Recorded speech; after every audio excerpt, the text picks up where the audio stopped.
విద్యారంగంపై కాంగ్రెస్ ప్రభుత్వం చూపించిన వైఖరిని నిరసిస్తూ పీడీఎస్యు రాష్ట్ర కార్యవర్గం తన నిరసనను వ్యక్తం చేసింది.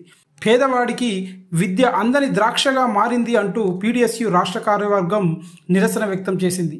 కాంగ్రెస్ ప్రభుత్వం రాష్ట్ర బడ్జెట్లో విద్య, వైద్య తదితర రంగాలకి మొండి చేయి చూపించిన నేపథ్యంలో విద్యారంగానికి తక్షణమే 20% నిధులు కేటాయించాలి అంటూ పీడీఎస్యు రాష్ట్ర కార్యవర్గం డిమాండ్ చేసింది.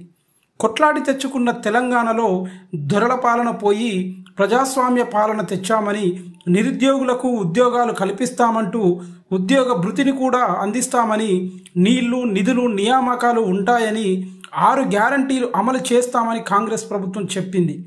ఈ బడ్జెట్లో నాడు ఇచ్చిన హామీలకు కేటాయించిన నిధులకు పొంతన ఏమాత్రం లేకుండా పోయింది అంటూ పీడీఎస్యు తెలంగాణ రాష్ట్ర కార్యవర్గం స్పష్టం చేసింది.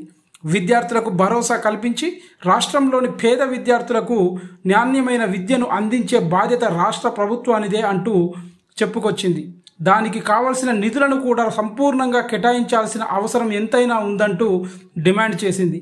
కానీ మాటలు కోటలు దాటుతున్నాయి, చేతలు గడప దాటడం లేదంటే అతిశయోక్తి కాదు అంటూ నిరసన వ్యక్తం చేసింది. నూతనంగా ప్రవేశపెట్టబడిన బడ్జెట్లో విద్యారంగానికి మొండి చేయి చూపెట్టి గత కేసీఆర్ ప్రభుత్వానికి ఏమాత్రం తీసిపోలేదంటూ రుజువు చేశారు. పాలకులంతా ఒకే తాను గుడ్డలంటూ దోపిడీ వర్గానికే కొమ్ము కాస్తారని కూడా తేటతెల్లం చేశారని కార్యవర్గం అభిప్రాయపడింది. కేవలం 7.57% మాత్రమే నిధులను కేటాయించడం అంటే విద్యారంగాన్ని ఎంత నిర్లక్ష్యం చేస్తున్నారో అర్థం చేసుకోవచ్చు. తమ మేనిఫెస్టోలో విద్యారంగానికి 15% నిధులు కేటాయిస్తామని, కేజీ టు పీజీ ఉచిత విద్య అని, కామన్ విద్యా విధానం అమలు చేస్తామని చెప్పి అధికారంలోకి వచ్చిన కాంగ్రెస్ ప్రభుత్వం వాటిని నేడు తుంగలో తొక్కింది. ప్రైవేటు, కార్పొరేట్ విద్యను ప్రోత్సహించే విధంగా ఈ బడ్జెట్ కేటాయింపులు ఉన్నాయి తప్ప పేదవాడికి విద్యను అందించేలా లేవు అంటూ అభిప్రాయపడింది.